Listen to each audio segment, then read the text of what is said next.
सुन रहा है एमएसजेपी न्यूज देखने के लिए और सुनने के लिए बहुत। देखिए, माननीय प्रधानमंत्री किस प्रकार डिजास्टर मैनेजमेंट से अपना संघर्ष के बारे में बता रहे हैं और यह भी बता रहे हैं कि गुजरात में किस प्रकार से लोग राइज करता है। आइए सुनते हैं माननीय प्रधानमंत्री का वह भाषण जिसमें उन्होंने तमाम चीज़ों पर चर्चा की है और अपने सेल्फ के बारे में और पृथ्वी के बारे में भी बताया है। आइए सुनते हैं माननीय प्रधानमंत्री जी का वह भाषण जो ग्लोबलाइजेशन के समय बताया। यह माननीय प्रधानमंत्री के भाषण सुनिए और अपना राय और कमेंट बॉक्स कर दीजिए। उसमें हजारों लोगों की मौत हो गई, लाखों लोग इससे प्रभावित हुए, उन्हें अपना घर छोड़ना पड़ा। अकाल और भूकंप के अलावा उसी समय गुजरात में एक और बड़ी घटना हुई। Madhavpura mercantile cooperative bank collapse हो गया। इसकी वजह से 133 और कोऑपरेटिव बैंक में ये तूफान छा गया। पूरे गुजरात के आर्थिक जीवन में हाहाकार मचा हुआ था। एक तरह से गुजरात का फाइनेंशियल सेक्टर संकट में आ गया था।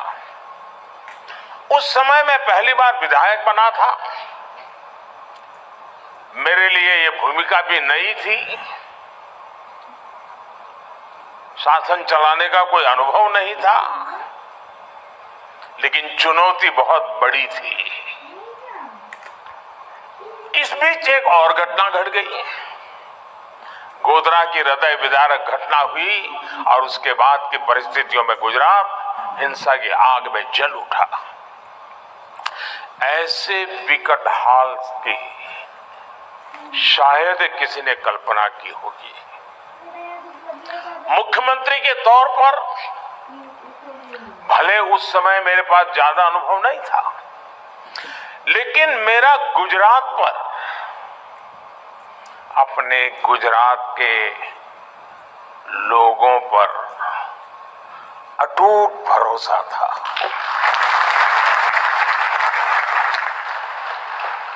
हालांकि जो लोग एजेंडा लेकर चलते हैं वो उस समय भी घटनाओं का अपने तरीके से एनालिसिस करने में जुटे हुए थे। ये कहा गया कि गुजरात से युवा, गुजरात से उद्योग, गुजरात से व्यापारी सब बाहर चले जाएंगे, पलायन कर जाएंगे और गुजरात तो ऐसा बर्बाद होगा, ऐसा बर्बाद होगा कि देश के लिए बहुत बड़ा बोझ बन जाएगा। दुनिया में गुजरात को बदनाम करने की साजिश रची गई। एक निराशा का माहौल खड़ा करने की कोशिश की गई। कहा गया कि गुजरात कभी भी अपने पैरों पर खड़ा नहीं हो पाएगा। उस संकट में भी मैंने संकल्प लिया कि चाहे परिस्थितियां जैसी भी हो,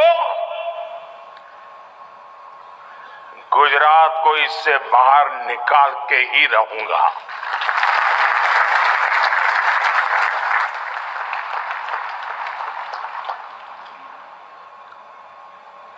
हम गुजरात के पुनर्निर्माण ही नहीं बल्कि उसकी आगे की भी सोच रहे थे और इसका एक प्रमुख माध्यम हमने बनाया वाइब्रेंट गुजरात समिट को। ये गुजरात का आत्मविश्वास बढ़ाने और उसके जरिए विश्व से आंख मिलाकर बात करने का ये माध्यम बन गया। ये गुजरात सरकार की निर्णय प्रक्रिया और फोकस अप्रोच को पूरी दुनिया को दिखाने का एक माध्यम बना। ये गुजरात सहित भारत की औद्योगिक क्षमता को विश्व के समक्ष उजागर करने का माध्यम बना। ये भारत में मौजूद अलग अलग सेक्टर्स की असीमित संभावनाओं को दिखाने का माध्यम बना। ये भारत के टैलेंट को देश के भीतर उपयोग करने का माध्यम बना। ये भारत की दिव्यता, भव्यता और सांस्कृतिक विरासत को विश्व को दिखाने का एक और माध्यम बन गया। हमने कितनी बारीकी से काम किया उसका उदाहरण वाइब्रेंट गुजरात की टाइमिंग भी है। हमने वाइब्रेंट गुजरात जब किया जब गुजरात में नवरात्रि और गरबे की धूम रहती है। हमने इसे गुजरात के औद्योगिक विकास का पर्व बना दिया। साथियों, आज मैं आप सभी को एक और बात याद दिलाना चाहता हूं। 20 साल हो रहे हैं। हर तरह की खट्टी मीठी बातें याद आना बहुत स्वाभाविक है। आज दुनिया वाइब्रेंट गुजरात की सफलता देख रही है, लेकिन वाइब्रेंट गुजरात का आयोजन ऐसे माहौल में किया गया जब तब की केंद्र सरकार भी गुजरात के विकास को लेकर बेरुखी दिखाती थी। मैंने हमेशा ही कहा है कि गुजरात के विकास से देश का विकास, लेकिन उस समय केंद्र सरकार चलाने वाले गुजरात के विकास को भी राजनीति से जोड़कर देखते थे।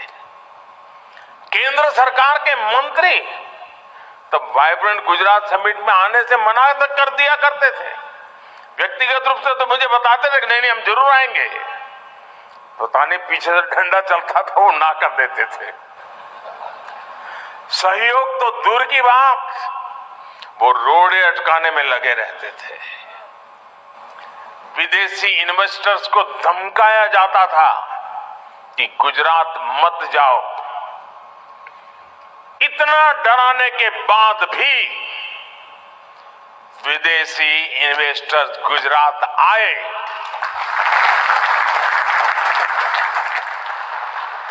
जबकि यहां गुजरात में उन्हें कोई स्पेशल इंसेंटिव नहीं दिया जाता था। वो यहां आते थे क्योंकि उन्हें यहां good governance, fair governance, policy driven governance, equal system of growth और ट्रांसपेरेंट सरकार का अनुभव रोजमर्रा की जिंदगी में आता था। आप कल्पना कर सकते हैं, जब वाइब्रेंट गुजरात की शुरुआत की गई थी तब गुजरात में बड़े बड़े होटल भी नहीं थे जहां पर इतने सारे विदेशी मेहमानों को रुकवाया जा सके। जब सारे सरकारी गेस्ट हाउस भी भर जाते थे तो हमारे सामने सवाल होता था कि अब बाकी लोग कहां ठहरेंगे।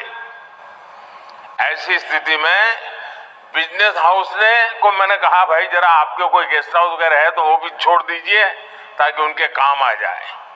यूनिवर्सिटी के गेस्ट हाउस तक का हमने उपयोग किया। उनके गेस्ट हाउस में मेहमानों को रुकने का इंतजाम किया गया। कुछ लोगों को बड़ौदा भी ठहराना पड़ा। साथियों, मुझे याद है 2009 में जब वाइब्रेंट गुजरात का आयोजन किया गया तब पूरी दुनिया में मंदी का माहौल था, मंदी की चपेट में दुनिया थी और सबने मुझे बताया, हमारे अफसर भी मुझे बता रहे थे कि साहब इस बार वाइब्रेंट गुजरात स्थगित कर दीजिए, ये फ्लॉप हो जाएगा, कोई नहीं आएगा। लेकिन मैंने उस समय भी कहा, जी नहीं, ये रुकेगा नहीं, ये होगा। अगर विफल हुआ तो आलोचना होगी और क्या होगा, लेकिन आदत छूटनी नहीं चाहिए।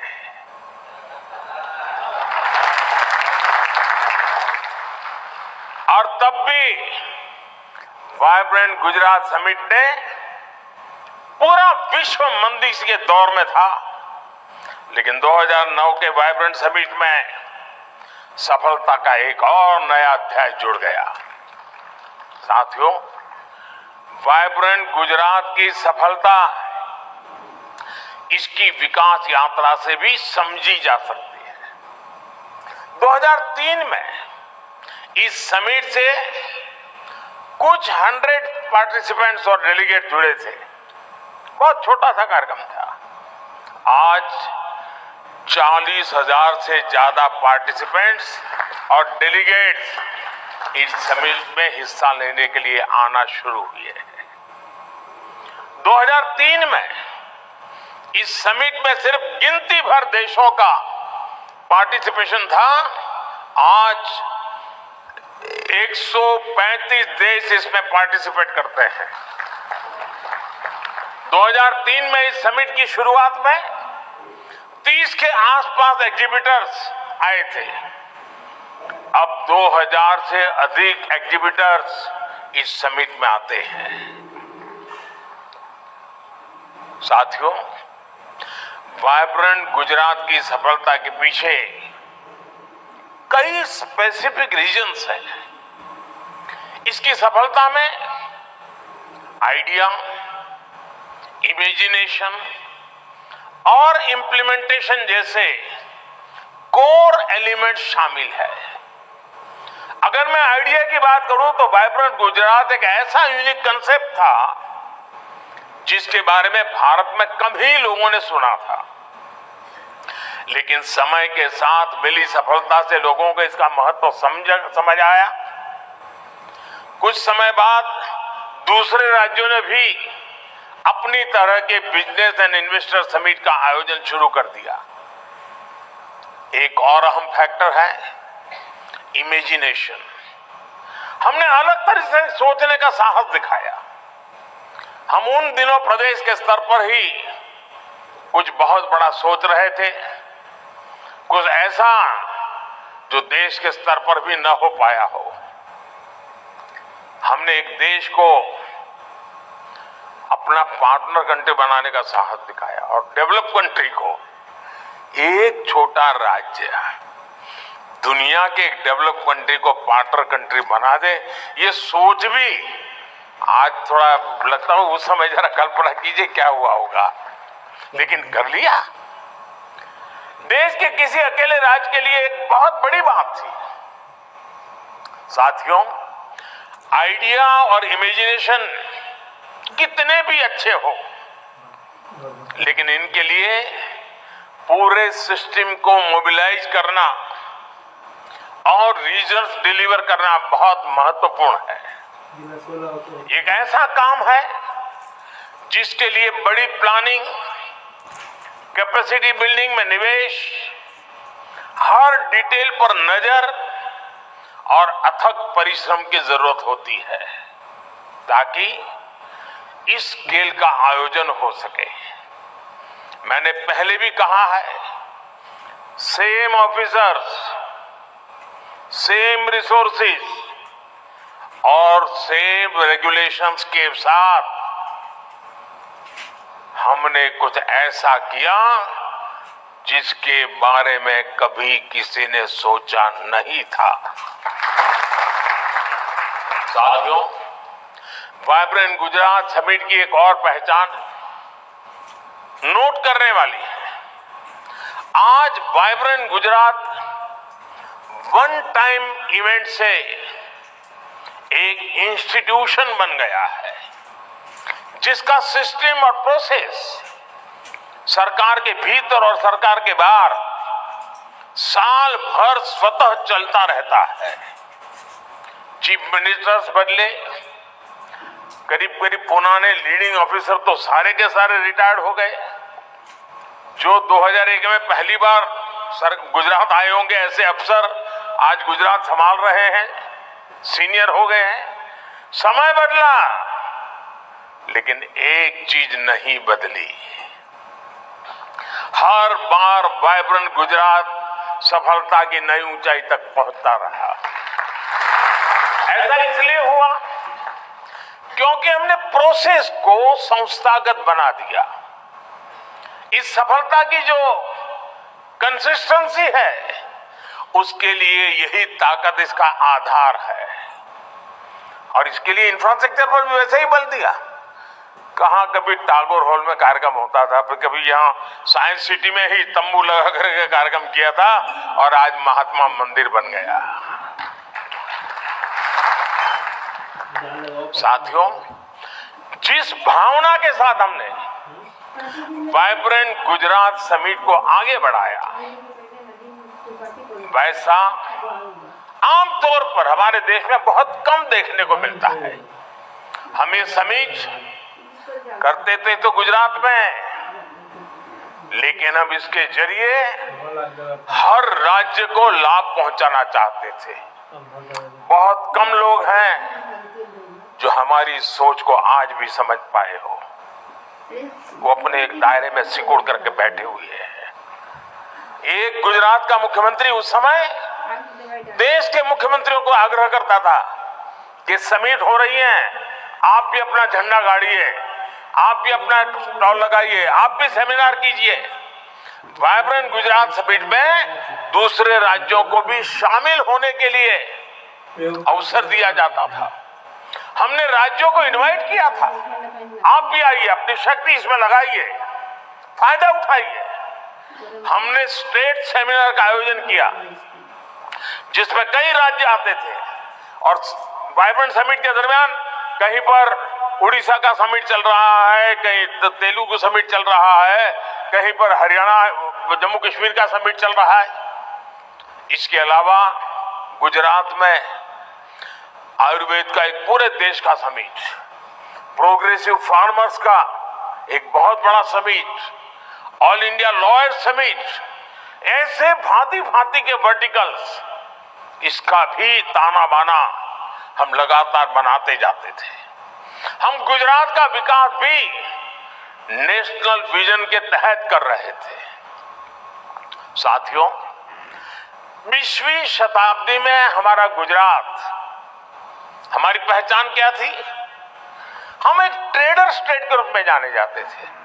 एक जगह से लेते थे, दूसरी जगह पे देते थे, बीच में जो भी दलाली मिले उससे गुजारा करते थे। ये हमारी छवि थी। लेकिन 20वीं सदी की उस छवि को छोड़ करके 21वीं सदी में गुजरात ट्रेड के साथ एक एग्रीकल्चर पावर हाउस बना, एक फाइनेंशियल हब बना, और एक इंडस्ट्रियल और मैन्युफैक्चरिंग इकोसिस्टम के रूप में उसकी एक नई पहचान बन गई। इसके अलावा गुजरात की ट्रेड बेस्ड रेपुटेशन भी काफी मजबूत हुई।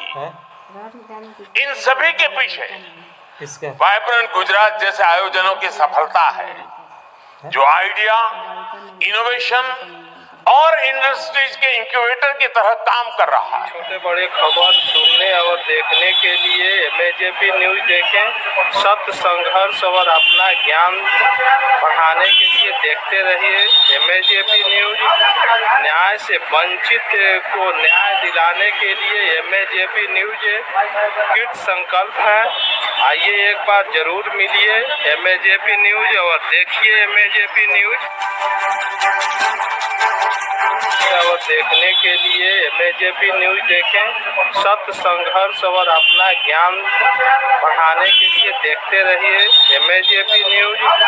न्याय से वंचित को न्याय दिलाने के लिए एमएजेपी न्यूज कृत संकल्प है। आइए एक बार जरूर मिलिए एमएजेपी न्यूज और देखिए एमएजेपी न्यूज। देखते रहिए एमएजेपी न्यूज। सत्य, संघर्ष और अपना ज्ञान बढ़ाने के लिए देखते रहिए एमएजेपी न्यूज। जय हिंद, भारत माता की जय। जय श्री राम।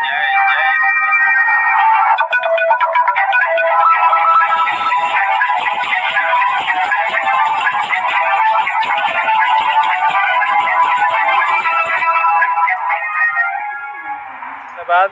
देखते रहिए एमएजेपी न्यूज। सत्य, संघर्ष और अपना ज्ञान बढ़ाने के लिए देखते रहिए एमएजेपी न्यूज। जय हिंद, भारत माता की जय। जय श्री राम।